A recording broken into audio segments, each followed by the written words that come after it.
ঝালকাঠির নলছিটি উপজেলার সন্তান ইনকিলাব মঞ্চের আহ্বায়ক শরীফ ওসমান হাদী সিঙ্গাপুরে চিকিৎসাধীন অবস্থায় মৃত্যুবরণ করেছেন। তার মৃত্যুর খবরে গ্রামের বাড়ি ঝালকাঠির নলছিটি শহরের খাসমহল এলাকায় নেমে এসেছে শোকের ছায়া।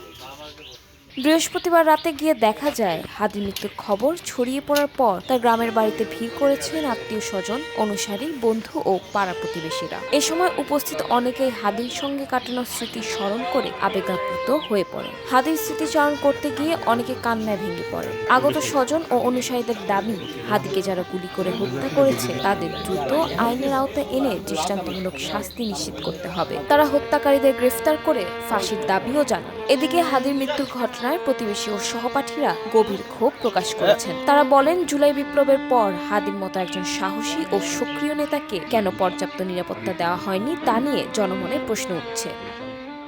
আর এরা ভালো ফ্যামিলির লোক, এ জায়গায় সুনামধন্য লোক, এদের পরিবার সব আল্লাহওয়ালা। তাই এই আল্লাহওয়ালার কথা বলতে যাই আজকে দুনিয়া থেকে সে বিদায় হয়ে গেল। বাংলাদেশে যেন তার এই বিচারটা জানো বাংলাদেশে সুন্দর মতো হয়, এইটাই চাই আমরা। আজ ওসমান আমাদের মাঝে নেই, আমরা পরিবারের সাথে সাক্ষাৎ করার জন্য এসেছি। ওনার পরিবারকে সান্ত্বনা দেওয়ার মতো কোনো ভাষা আমাদের জানা নেই। আমাদের কথা শুধু একটাই, আল্লাহর কাছে দাবি।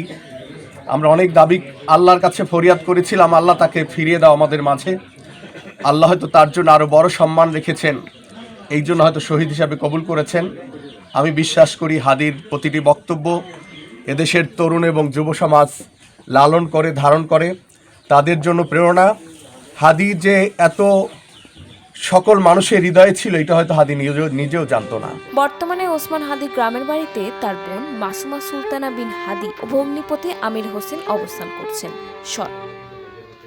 আমরা ওসমান হাদীর যে হত্যাকাণ্ডের যে ঘটনা ঘটাইছে, মূল অপরাধীকে আইনের আওতায় এনে আমরা বিচারের মুখোমুখি করার জন্য সরকারকে আমরা দাবি জানাচ্ছি।